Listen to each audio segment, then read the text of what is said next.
നമസ്കാരം. Raf talk ഫുട്ബോളിലേക്ക് അവർക്കും സ്വാഗതം.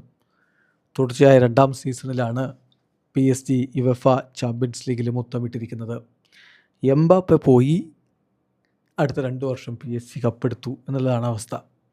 സ്വാഭാവികമായിട്ടും PSG വിജയത്തിന് പിന്നാലെ എംബാപ്പയ്ക്ക് നേരെ വലിയ രൂപത്തിലുള്ള ട്രോളുകൾ വന്നുകൊണ്ടിരിക്കുകയാണ്. എംബാപ്പയായിരുന്നോ പ്രശ്നം എന്ന് ചോദിക്കുന്ന ഫുട്ബോൾ എക്സ്പേർട്സുമുണ്ട്. ഏതായാലും എംബാപ്പെ അദ്ദേഹത്തിൻ്റെ ജോലി റയൽ മാഡ്രിഡിൽ ഭംഗിയായി ചെയ്തിട്ടുണ്ടെന്ന് പറയേണ്ടി വരും. കാരണം ഈ സീസണിലെ UCL ടോപ്പ് സ്കോറർ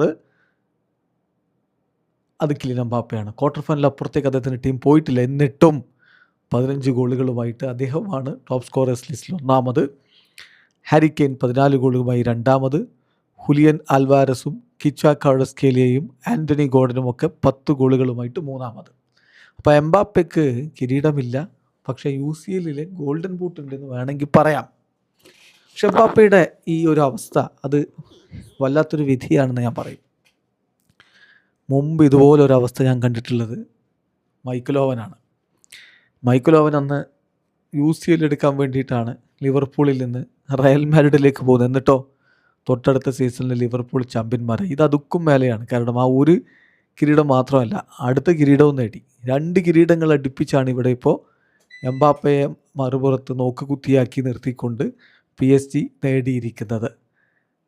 എംബാപ്പെ റയലിലേക്ക് പോകുമ്പോൾ റയൽ UCL ചാമ്പ്യന്മാരാണ്. എംബാപ്പെ പോയതോടുകൂടി ക്വാർട്ടർ ഫൈനൽ അപ്പുറത്തേക്ക് റയൽ കടക്കാത്ത അവസ്ഥയുമായി.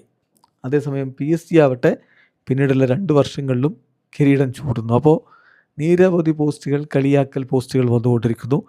എംബാപ്പയ്ക്ക് നോക്കുക, അദ്ദേഹത്തിൻ്റെ ഒരു അവസ്ഥ, എംബാപ്പയുടെ ഒരു ഫെയ്റ്റ്, വിധി എന്ന് പറയുന്നത് റയൽ മാഡ്രിഡിലേക്ക് അദ്ദേഹം ചേരുന്നു. അതിനുശേഷം PSG ഒരു കുതിപ്പാണ്. ഇത് ഒരു കോയിൻസിഡൻസ് ആണോ എന്ന ചോദ്യം വരുന്നുണ്ട്. പക്ഷേ ഇവിടെയുള്ള ഏറ്റവും പ്രധാനപ്പെട്ടൊരു ചോദ്യം, കിലിയൻ എംബാപ്പെ PSG തുടർന്നിരുന്നെങ്കിൽ എന്ത് സംഭവിക്കും? അദ്ദേഹം UCL കിരീടങ്ങൾ PSG നേടുമായിരുന്നില്ലേ? അതല്ല, അദ്ദേഹം കളിച്ചിരുന്നെങ്കിൽ PSG വീണ്ടും കിരീടങ്ങളില്ലാത്ത ടീമായി തുടരുമായിരുന്നു. ഒരുപാട് അൺആൻസേർഡ് ക്വസ്റ്റ്യൻസ് ഇവിടെയുണ്ട്. പക്ഷേ ഇനിയുള്ള ചോദ്യം, ഈ സെനാരിയോ 2027 വീണ്ടും റിപ്പീറ്റ് ചെയ്യുമോ എന്നുള്ളതാണ്. എന്തായാലും ഇത് വളരെ ഇൻട്രസ്റ്റിംഗ് ആയിട്ടുള്ള കാര്യമാണ്.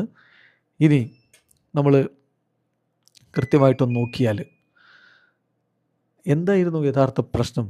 Was the problem always Mbappe എന്ന് ചോദിക്കുന്ന ഫുട്ബോൾ എക്സ്പേർട്ടുകളുണ്ട്. കിലിയൻ എംബാപ്പെ 2 വർഷങ്ങൾക്ക് മുമ്പ് ചാമ്പ്യൻസ് ലീഗ് നേടുക എന്ന ലക്ഷ്യത്തിലാണ് PSG വിട്ടു പോകുന്നത്. എന്നാൽ ആ സ്റ്റോറി നേരെ ഡിഫറൻ്റായിട്ട് മാറി മറിയുന്ന കാഴ്ച. PSG പിന്നീട് ലോകത്തെ ഏറ്റവും ബെസ്റ്റ് ടീമായിട്ട് മാറുന്നു. 2ാമത്തെ വർഷം ഒക്കെ ഒരു തവണ 2 തവണ ഒക്കെ അടുപ്പിച്ച് UCL നേടുക എന്ന് പറയുമ്പോൾ ആ 2 വർഷങ്ങളിൽ റയൽ മാഡ്രിഡിന് UCL എന്നല്ല ഒറ്റ ട്രോഫിയും കിട്ടിയിട്ടില്ല. 0 ട്രോഫീസാണ്. ഈ 2 വർഷങ്ങളിൽ PSG 8 ട്രോഫീസാണ്. അവിടെയല്ലേ ചോദ്യം, എംബാപ്പയാണോ പ്രശ്നം എന്ന്? PSG 2 തവണ UCL ചാമ്പ്യന്മാരാകുന്നു. ഇനി ഇത് എംബാപ്പയുള്ള കാലത്ത് മാത്രമല്ല, എംബാപ്പയ്ക്കൊപ്പം നെയ്മർ കളിച്ചിരുന്നല്ലോ, അപ്പോഴും കിരീടങ്ങളില്ല. പിന്നെ മെസ്സി വന്ന 2 സീസൺ ഉണ്ടല്ലോ, ഒന്നുമില്ല. എംബാപ്പെ 7 സീസണുകളിലാണ് PSG കളിച്ചത്. ഒറ്റ ചാമ്പ്യൻസ് ലീഗ് കിരീടവും കിട്ടിയില്ല, ഒരു ഫൈനൽ കളിച്ചു. നെയ്മർ 6 സീസണുകളാണ് PSG കളിച്ചത്. ഒറ്റ ചാമ്പ്യൻസ് ലീഗ് കിരീടവും കിട്ടിയില്ല, ഒരു തവണ ഫൈനൽ കളിച്ചു. ലിയോ മെസ്സി 2 സീസണാണ് അവിടെ കളിച്ചത്. 2 സീസണിലും റൗണ്ട് ഓഫ് 16 ടീം പുറത്തായി. ഒസ്മാൻ ഡംബലയോ 3 സീസണുകളാണ് PSG കളിച്ചത്. അതിൽ 2 സീസണുകളിലും PSG കിരീടം ചൂടുന്നു. ഇപ്പോൾ ചിലരൊക്കെ താങ്ക് യു എംബാപ്പെ എന്ന് പറയുന്നുണ്ട്. യെസ്, എംബാപ്പെ പോയത് PSG ഗുണകരമായത്. എന്താ നിങ്ങളുടെ അഭിപ്രായം? വീഡിയോ അവസാനിക്കുന്നു. ഫുട്ബോൾ ലോകത്തെ കൂടുതൽ വിശേഷങ്ങളുമായി റാഫ് ടോക്സിൽ എത്താം.